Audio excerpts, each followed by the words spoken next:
Assalamualaikum warahmatullahi wabarakatuh. Perkenalkan, nama saya Muhammad Fikri Kaharu. Saya dari kelas B Biologi, program studi Biologi, jurusan Biologi, Fakultas Matematika dan Ilmu Pengetahuan Alam, Universitas Negeri Gorontalo. Baik, di video kali ini saya sedikit membahas materi tentang gerak tropisme dan gerak nasti pada tumbuhan. Tapi sebelum saya memulai materi ini, jangan lupa like dan subscribe channel ini ya.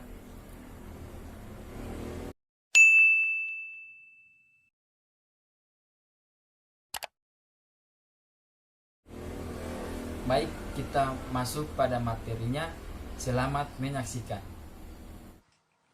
Ya baik, kita mulai saja materinya, yaitu gerak tropisme dan gerak nasdi. Yang pertama itu gerak tropisme. Gerak tropisme adalah gerak bagian tumbuhan yang arah geraknya dipengaruhi oleh arah datangnya rangsangan.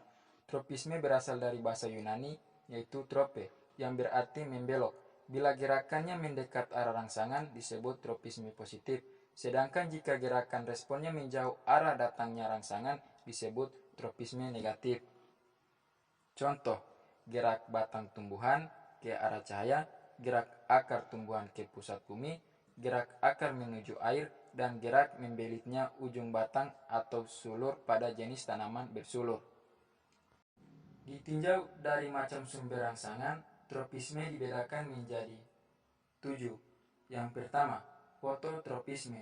Yang kedua, geotropisme. Yang ketiga, hidrotropisme. Yang keempat, kemotropisme. Yang kelima, tigmotropisme. Yang keenam, termotropisme. Yang ketujuh, sketotropisme. Yang pertama, fototropisme. Fototropisme adalah gerak tropisme yang disebabkan oleh rangsangan berupa cahaya matahari. Contoh dari fototropisme adalah pertumbuhan koleoptil rumput menuju arah datangnya cahaya. Koleoptil merupakan daun pertama yang tumbuh dari tanaman monokotil yang berfungsi sebagai pelindung lembaga yang baru tumbuh. Fototropisme disebut juga heliotropisme. Geotropisme. Geotropisme adalah gerak tropisme yang disebabkan oleh rangsangan gaya gravitasi bumi. Geotropisme disebut juga gravitropisme. Geotropisme positif jika gerak responnya menuju ke bumi atau menuju ke bawah, misalnya gerak pertumbuhan akar. Sedangkan geotropisme negatif jika gerak responnya menjauh bumi atau menuju ke atas bumi, misalnya gerak pertumbuhan batang. Hidrotropisme. Hidrotropisme adalah gerak tropisme yang disebabkan adanya rangsangan berupa air. Gerak akar tumbuhan selalu menuju ke tempat yang basah atau berair. Misalnya gerak akar kaktus untuk mencari air. Kemotropisme. Kemotropisme adalah gerak tropisme yang disebabkan adanya rangsangan berupa zat kimia, misalnya gerak akar yang menuju unsur hara atau pupuk dalam tanah. Yang berikutnya, tigmotropisme. Tigmotropisme adalah pergerakan pertumbuhan sel tanaman yang dirangsang oleh sentuhan. Kata ini berasal dari bahasa Yunani, yaitu tigma, yang berarti sentuhan. Contoh dari tigmotropisme adalah pertumbuhan tanaman sulur seperti anggur dan tanaman yang pertumbuhannya merambat dan memiliki sulur yang membelit bagiannya penopangnya. Termotropisme. Termotropisme adalah pergerakan tumbuhan tanaman yang dipengaruhi oleh rangsangan berupa panas atau perubahan panas. Salah satu contoh termotropisme adalah pertumbuhan daun tanaman rhododendron yang dapat menjadi keriting dan menunduk ke bawah apabila suhu lingkungan mencapai kurang lebih 1 derajat Celcius. Hal ini diduga merupakan salah satu cara menghindari kekeringan daun di musim dingin dan mencegah pembukaan stomata. Yang terakhir, skototropisme. Skototropisme bahasa Yunani skotot berarti kegelapan atau kelemahan, adalah pergerakan pertumbuhan ke arah kegelapan. Ya baiklah, kita pindah pada materi selanjutnya, yaitu gerak nasdi. Gerak nasdi adalah gerak bagian tumbuhan yang dipengaruhi oleh rangsangan.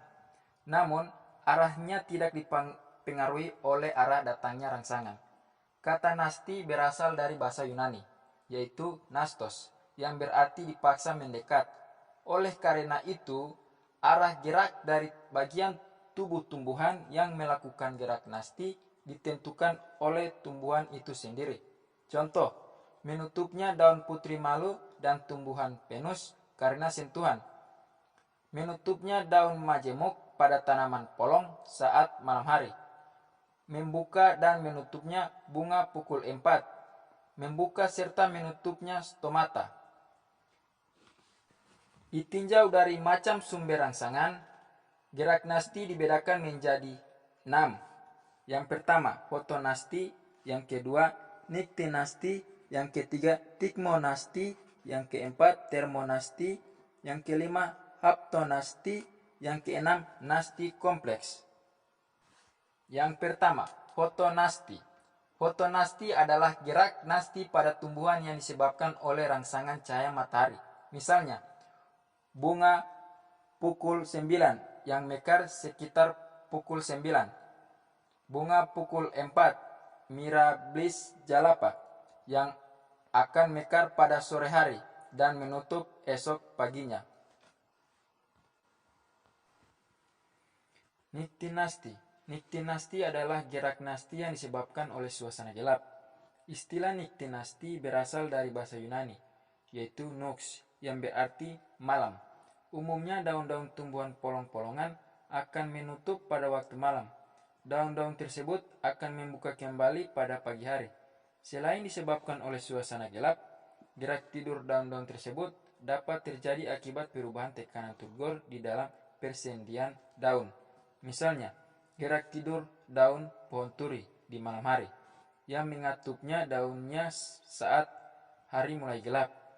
Tanaman kembang turi yang daunnya membuka lebar sepanjang hari atau pagi hingga menjelang sore hari. Tanaman kembang turi yang daunnya menutup atau gerak tidur menjelang malam hari sampai menjelang pagi hari. Tigmonasdi. Tigmonasdi adalah gerak nasdi yang disebabkan oleh rangsangan mekanis berupa sentuhan atau tekanan. Istilah tigmonasdi berasal dari bahasa Yunani, yaitu tigma, yang berarti sentuhan. Gerak tigmonasdi disebut juga dengan sismonasdi. Misalnya, gerak mengatupnya daun putri malu karena terkena sentuhan. Respon mengatupnya seperti layu akan terjadi dalam waktu singkat sekitar 1-2 detik untuk kembali ke posisi semula. Tumbuhan putri malu membutuhkan waktu lebih kurang 10 menit. Mekanisme gerak ini juga disebabkan oleh pengaruh perubahan tekanan turgor di dalam sel-sel pada persendian daun. Termonasdi. Termonasdi adalah gerak nasdi yang disebabkan oleh rangsangan suhu. Misalnya, mekarnya bunga tulip pada saat suhu udaranya sesuai. Haptonasdi. Haptonasdi adalah gerak nasdi yang terjadi pada tumbuhan insektivora yang disebabkan oleh sentuhan serangga. Misalnya, menutupnya daun tanaman kantung semar dan penus ketika tersentuh serangga kecil. Jika seekor serangga mendarat di permukaan daun, serangga tersebut terperangkap dan tidak dapat keluar. Yang terakhir, yaitu nasdi kompleks. Nasdi kompleks adalah gerak nasdi yang disebabkan oleh beberapa faktor. Rangsangan yang diterima dapat berupa cahaya matahari, suhu, air, dan zat kimia. Contoh gerak nasdi kompleks adalah gerakan membuka dan menutup pada stomata.